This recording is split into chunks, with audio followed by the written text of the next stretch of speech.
Hey, and welcome back to part 4 of my original short fiction, Snowman. If you haven't read or listened to me read part 1, 2, and 3, I highly suggest doing that and then come right back here to part 4. I'll include all the links in the descriptions you need below, and if you're watching this straight from YouTube or if you're watching this from my blog, I have all the links there that you need, and then you can come right on back to part 4. And part 5 is the final part. I'll be recording that and sharing that with you next week. But for now, I hope you enjoy part 4. They exchange looks. It's worth a try, but I've never done that before, Snowman warned. Let's try. We can try, Ronnie squealed.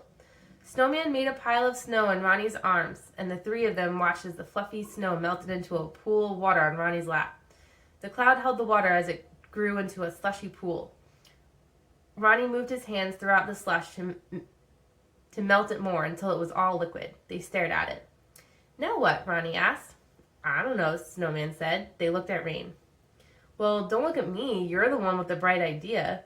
She floated over to the pool of water to investigate and poked it with her drippy hand. At the second of her touch, the water swirled into a whirlpool and rose from Ronnie's lap. It swirled faster and faster. Ronnie's eyes glazed over and his jaw dropped. Another dripping wet creature stood before them and stared into the distance wide-eyed. Rain gasped. Oh, hey, so you're going to take over for me and you're going to do great and don't worry about anything. You'll know what to do and Your name is Drip. I'm naming her Drip, Ronnie shrieked and flashed the biggest grin. Drip continued to stand still with a blank stare. Yeah, so if you don't mind, I'm going to get going. This is so great. Oh, your next stop is supposed to be Cruz Bay tomorrow, so be prepared. Thanks a bunch.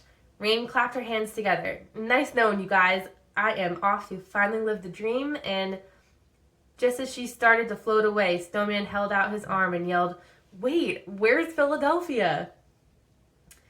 Oh yeah, it's that way, she gestured to her right. Just keep going and you'll know when you'll get there.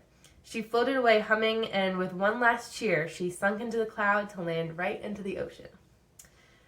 Ronnie jumped in the air and tugged at Snowman's arm. See, now you know you'll make it home. Snowman huffed a deep sigh and stood up. Thanks, and patted him on the head. The boy smiled and gazed up at the giant. Thanks for the snow.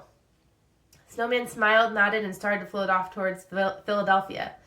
Ronnie smiled as Snowman disappeared and turned his gaze at Drip, whose eyes darted from left to right. Hey, you gonna be good? Ronnie asked.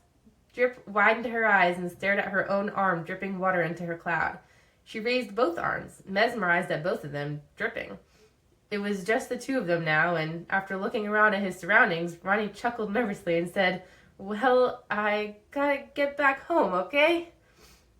Drip looked at Ronnie and looked back at herself. Ronnie offered a forced smile to Drip and popped it down under the clouds. He hopped back onto the ledge of snow to dig his way down through it to return home. It was still freezing cold, his shoes filled with wet snow again that made him even colder, and he silently thanked his mom for the warm jacket. He dug down, down, down through the snow by following his previous path. He felt like he was almost back to the ground when he found one of the neighbor kids shivering and curled up against the wall of his tunnel. And that is the end of part 4. So, again, I hope you enjoy that. Next Saturday, January 30th, I am going to release the final part of Snowman. But once I do that, I'll come back to this video and I'll edit the links below so you'll have part 5 to go to right away. But that was part 5, and I wanted to end on one note for you. I actually found this quote. So I'm just corny, and I really love motivational quotes. So I found this quote this week, and it's by Henry Ford. At least that's what the internet says. I guess I have no actual proof, but everywhere it says that this quote was associated with Henry Ford, so that's what I'm going to believe. So his quote is, whether you think you can or you can't, you're right. And I think that's a great quote because at least for me, with all of the writing that I'm doing with my books, which takes so much time and so much effort, and I'm sure you have goals of your own. If you're striving towards anything that seems so much bigger than yourself or so far out of your reach, but it's something that you're really interested in or passionate about, sometimes it can feel like it's impossible. And I've definitely felt like that as I'm drafting my novels, and even with short fiction and poems, like anything, I feel like sometimes I can get too hard on myself. I can feel like, well, this is just not working out, tempted to give up on things. But this quote, whether you think you can or you can't, you're right. It's, to me, I'm understanding it as your mind is a very powerful thing.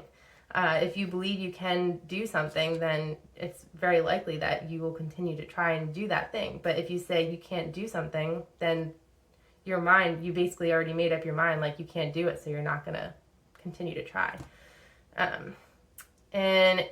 So, if you're, like I said, if you're striving towards a really ambitious goal, or if you haven't started yet, if you're thinking about something that you really want to do, just, I think positive self-talk and overall thinking positive to try and reach your goals is really, really important.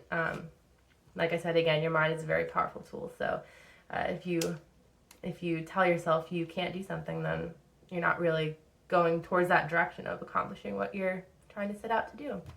So that's just something that I think, before I even saw the quote, that's something that kind of mindset has really helped me achieve what I have been setting out to do, which is writing these books, which hopefully you'll be able to enjoy one day eventually. But it's a process, just like any goal like that you might be working towards right now. But I hope that inspires you today. Has inspired me this week, and I wanted to share that with you. So that's all I have for you today. Thank you so much again for watching. Hit the subscribe button if you have not subscribed yet to me on YouTube, or follow me on my blog if you're reading or watching this straight from my blog. I hope you stick around and you check out part 5 and all my other pieces of work that I have shared for you. So thank you so much again, and have a great rest of your day.